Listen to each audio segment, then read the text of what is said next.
Okay, moving into this call in communication, there's a certain little story that I'd like to share this morning as an illustration of a whole different type of communication. And this communication is called compassion. Being able to communicate your love and compassion for others is sometimes a sense of communication that can change the world. It can save lives. There was this story back in 1995 of a set of twins that were born 12 weeks premature, and they were in an incubator, and they noticed that the one all of a sudden began to just really decline in health and went into critical condition. And in this particular scenario, heart rate went way up and oxygen levels went down, and all of a sudden one of the nurses did something that was against the rules of things to do.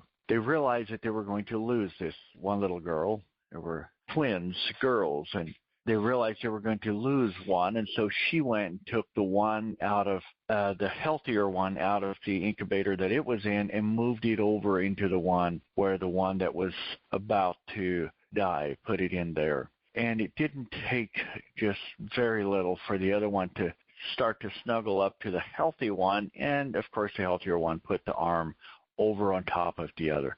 They were just infants, weighed 2 pounds. It didn't take very long until until the oxygen levels began to stabilize, the heart rate began to stabilize, and they grew to be healthy young ladies.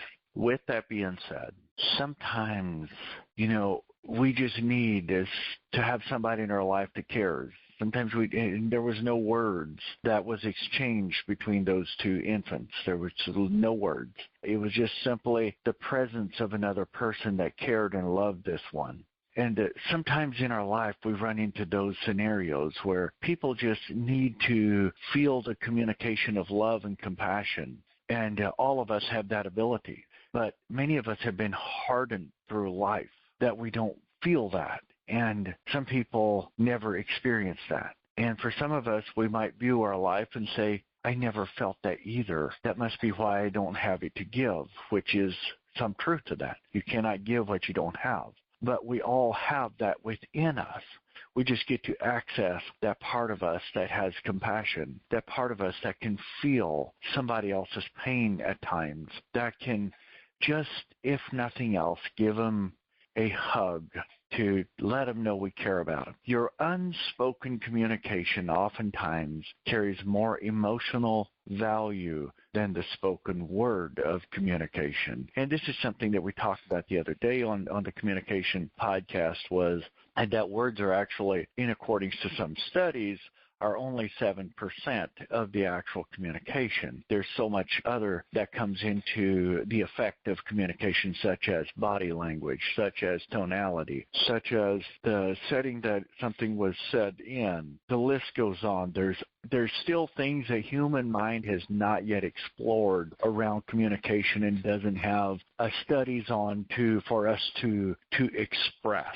And at higher levels of 5-star training, we teach more on the energetic concepts of it, but we're not going to dive into that on this call this morning. We're going to simply tell you that sometimes being in the presence of a person that cares makes a lot of difference. And sometimes we need that person in our life, and sometimes we need to be that person in somebody else's life. Every day, I will promise you, there's somebody that is saying, do I even mean anything? Is my life even worth living? Is my life worth anything to somebody else?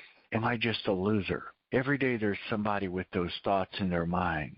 And sometimes it just takes you, yes, you the listener, to let them know that they mean something. Maybe there's no words exchanged or very little. Maybe there's no actual words concerning that particular subject, but the compassion that they feel when they're in your presence lets them know that their life does mean something and that they mean something to you. And then that makes it worth going on, picking up again, and being all they can be that day. Maybe they do not understand that they get to choose their attitude in the morning when they begin their day. Maybe they're not aware that they're in control of how they feel. Maybe they're not aware of that. Maybe they don't know that feelings are the enemy's playgrounds, and the enemy loves to use it against us. But then when we take control of how we feel, we get to pick ourselves up and move on again, because we make everything that we hear and experience, we make it mean something. And based on the meaning we give it, we will feel in accordance to the meaning we gave it. So this young infant felt the presence of her sister and the love that was coming from that, and made it mean that everything's going to be okay, and immediately began to stabilize. Some of the worst things that people can say is, everything's going to be okay, it's just in your mind. Please don't do that. Rarely do people buy that. Oh, thank goodness. Am I so glad you told me this is all just in my mind. Everything's going to be okay. I'm fine. They don't normally say that, and if they do, it's in a sarcastic manner. They already know it's in their mind. That's where they're hurting. Their mind is playing tricks on them. Their mind is going every direction. They have all these questions of why me? Why is this happening? Why must I go through this? Why? They have all these questions. They don't need you to remind them of it. They already know that.